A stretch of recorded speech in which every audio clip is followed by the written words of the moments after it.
Tonight on a special 2020, Barbara sits down with President and Mrs. Obama in their only interview together this year. As with all of Barbara's interview, this one is quite revealing. Barbara, good morning. Good morning. Oh, now I see you. Yes, because it's morning. Well, I've been fortunate to interview the President and First Lady 5 different times.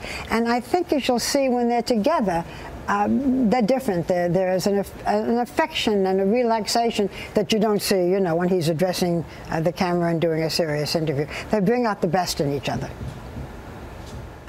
Do you think that the First Lady might have made a better president than you? Of course. That's an easy question. But she's smart enough to know that you know, she might not want to go through the process. I absolutely don't agree. I mean, it takes, you know, he has a level of patience and focus and tenacity and calm, you know, that, that just doesn't, you know, come by anyone. You don't have that patience. I definitely don't.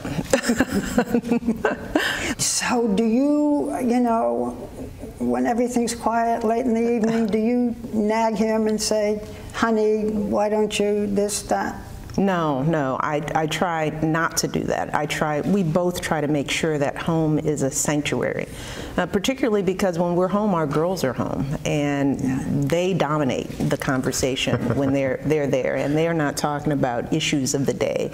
They're talking about issues of their day, which has nothing to do with what's going on in the rest of the world. So, you know, everyone has to have their safe haven, a place of peace and calm, and, you know, that's home for us. So I try to stay out of his ear. He's got enough people in his ear. It's so interesting. You never see him smile so broadly as when he's with her. Did they talk at all about their plans for when they leave the White House, which isn't too far away? Yeah, he's very young. I mean, when he leaves the White House, only he'll be 55. He says that he will not ever run again for elective office. I mean, he's not going to end up being governor or mayor of something. And a lot of it depends on Sasha, the younger child, because she will only be a sophomore by the time his term is up. So the question is, do they stay in Washington because of her? And it's something they're thinking about and they discuss.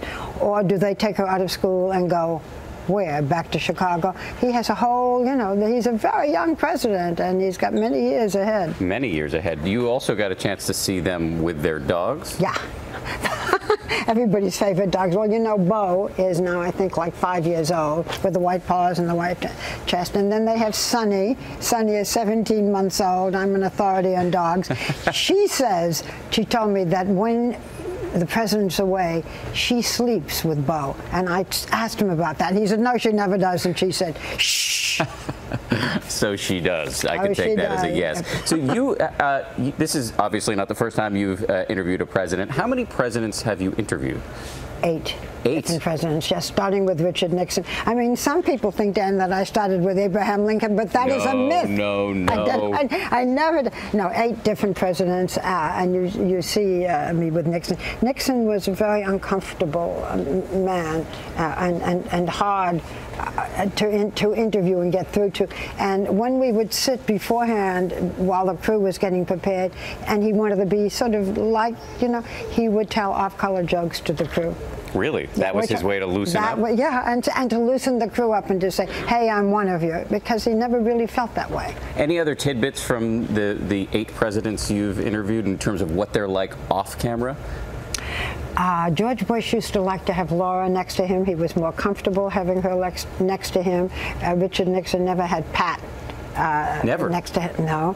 And they were different in the way they behaved. For example, you'd get time cues. I mean, they would tell you how much time you have in advance. Bill Clinton was always late and would stay forever. This is fascinating stuff. I'm really looking forward to watching this tonight. And by the way, you look terrific in those glasses, I should say. At least I can see. That's right. Well, hopefully. Thank you very much. And you can see all of Barbara's special tonight on 2020 at 10, 9 Central, right here on ABC. Thanks again, Barbara. Thank you.